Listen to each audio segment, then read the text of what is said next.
RSS നേതാവ് KB ഹെഡ്ഗേവാറിന്റെ പേരിൽ പാലക്കാട് നഗരസഭ ഭിന്നശേഷിക്കാർക്കായി നിർമ്മിക്കുന്ന കെട്ടിടത്തെ ചൊല്ലിയുള്ള തർക്കം രാഷ്ട്രീയ ബലാബലത്തിലേക്ക്.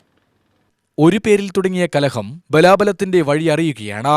കൗൺസിലിൽ ചർച്ച ചെയ്യാതെയുള്ള തീരുമാനം കോടതിയിൽ ചോദ്യം ചെയ്യാനുള്ള നീക്കം കോൺഗ്രസ് തുടങ്ങിയപ്പോൾ ഒരടി പിന്നോട്ടില്ലെന്ന നിലപാടിലാണ് BJP ഭരണസമിതി. നിയമപരമായ പോരാട്ടത്തിന് തുടക്കമിട്ടെന്ന് രാഹുൽ മാങ്കൂട്ടത്തിൽ MLA പറഞ്ഞു. അതോടൊപ്പം BJP ജില്ലാധ്യക്ഷൻ പ്രശാന്ത് ശിവനെതിരെ കോൺഗ്രസ് നേതാക്കൾ ജില്ലാ പോലീസ് മേധാവിക്ക് പരാതി നൽകിയിട്ടുണ്ട്. രാഹുൽ മാങ്കൂട്ടത്തിനെതിരെ കൊലവിളി പ്രസംഗം നടത്തിയെന്നാണ് പരാതി. BJPയുടെ പാലക്കാട് ഈസ്റ്റ് ജില്ലാ പ്രസിഡന്റിന്റെ നേതൃത്വത്തിൽ കൊലവിളി പ്രസംഗവുമായി പ്രകടനം നടത്തിയിരുന്നു.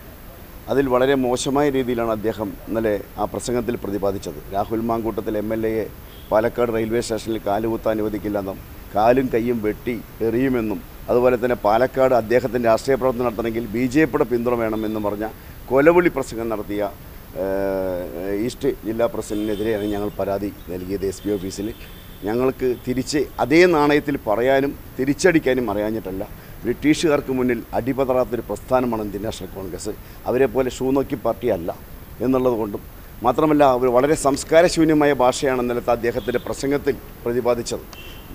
നമ്മുടെ രാജ്യത്തെ ആദ്യത്തെ പ്രധാനമന്ത്രി ജവഹർലാൽ നെഹ്റുവിനെ കുറിച്ച് അദ്ദേഹത്തിൻ്റെ തന്തയ്ക്ക് പറയുന്ന സമീപനവും അതുപോലെ തന്നെ ഇന്ദിരാഗാന്ധിയെ തന്തയ്ക്ക് വിളിക്കലും രാജീവ് ഗാന്ധിയെ തള്ളയ്ക്ക് വിളിക്കുന്ന അങ്ങനത്തെ സംസ്കാരശൂന്യമായ ഭാഷയാണ് ഉപയോഗിച്ചത്. എന്തായാലും ഞങ്ങളുടെ നേതാക്കന്മാർ ഞങ്ങളെ അതുപോലെ പറയാൻ അതിന് മറുപടി പറയാൻ ഞങ്ങളെ അനുവദിക്കില്ല. ഞങ്ങളത് ശീലിച്ചിട്ടില്ല. പക്ഷേ ആശയങ്ങൾ തമ്മിലാണ് പോരാട്ടം വേണ്ടത്. കഴിഞ്ഞ ദിവസം നടന്ന BJPയുടെ DCC ഓഫീസ് മാർച്ചിലായിരുന്നു പ്രശാന്ത് ശിവന്റെ കൊലവിളി പ്രസംഗം.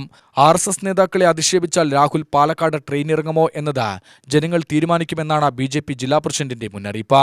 പാലക്കാടിന്റെ MLA ഇനിയും ഇത്തരത്തില് ഇന്നാട്ടിലെ ദേശീയ ബോധമുള്ള ഇന്നാട്ടിലെ ദേശീയവാദികൾക്കെതിരെ നിങ്ങൾ ഇനിയും ഇത്തരത്തിലൊരു പ്രസ്താവനയുമായി ഇറങ്ങുകയാണെങ്കിൽ പത്തനംതിട്ടയിൽ നിന്ന് നിങ്ങൾ പാലക്കാട് റെയിൽവേ സ്റ്റേഷനിൽ കാലുകുത്തണമെങ്കിൽ ഇവിടുത്തെ ഭാരതീയ ജനതാ പാർട്ടിയുടെ പ്രവർത്തകന്മാർ തീരുമാനിക്കേണ്ടി വരുന്ന ഒരു കാലഘട്ടമുണ്ടാവുമെന്ന് മാത്രം. തടസ്സം പറയുന്നവർ ഹെഡ്ഗേവാറിനെ കുറിച്ച് കൃത്യമായി പഠിച്ചിട്ട് വരണമെന്ന പാലക്കാട് നഗരസഭാ ഭരണസമിതി പറയുമ്പോൾ ഹെഡ്ഗേവാറിന്റെ പേരിലുണ്ടായ കോലാഹലങ്ങൾ BJPക്കകത്ത് അതൃപ്തിക്ക് കാരണമായിരിക്കുകയാണ്. നഗരസഭാ പദ്ധതിക്ക് RSS നേതാവിന്റെ പേര് നൽകിയത് പാർട്ടിയോട് ആലോചിക്കാതെയാണെന്നും തീരുമാനം നേതൃത്വത്തെ അറിയിച്ചില്ലെന്നുമാണ് ഒരു വിഭാഗം നേതാക്കൾ അതൃപ്തി പ്രകടിപ്പിച്ചിട്ടുള്ളത്. അനാവശ്യമായി ഹെഡ്ഗേവാറിന്റെ പേര് വലിച്ചിഴച്ച് അദ്ദേഹത്തിന്റെ കോലം കത്തിക്കുന്ന തരത്തിലുള്ള പ്രതിഷേധങ്ങൾക്ക് വരെ നഗരസഭയുടെ പ്രവൃത്തി വഴിവെച്ചെന്നാണ് അതൃപ്തരായ നേതാക്കളുടെ പക്ഷം. കളിക്കളത്തിനും ജിംനേഷ്യത്തിനുമായി 2 വ്യക്തികൾ നൽകിയ 20 സെന്റ് ഭൂമിയിലാണ് ഭൗതിക ഭിന്നശേഷി നൈപുണ്യ വികസന കേന്ദ്രം നിർമ്മിക്കുന്നത്. വാക്കു പറഞ്ഞിരുന്ന പദ്ധതിയല്ലെങ്കിൽ തിരികെ എടുക്കുമെന്ന ധാരണയുള്ള മണ്ണാണ്. ഇതോടൊപ്പം 1.25 കോടി ചെലവിൽ ഭിന്നശേഷിക്കാർക്കുള്ള കെട്ടിടം നിർമ്മിച്ച് നൽകാമെന്ന സ്വകാര്യ കമ്പനിയെയും നഗരസഭ തെറ്റിദ്ധരിപ്പിച്ചുവെന്ന വിമർശനവും പ്രതിപക്ഷം ഉയർത്തുന്നുണ്ട്. UTV news, Palakkad.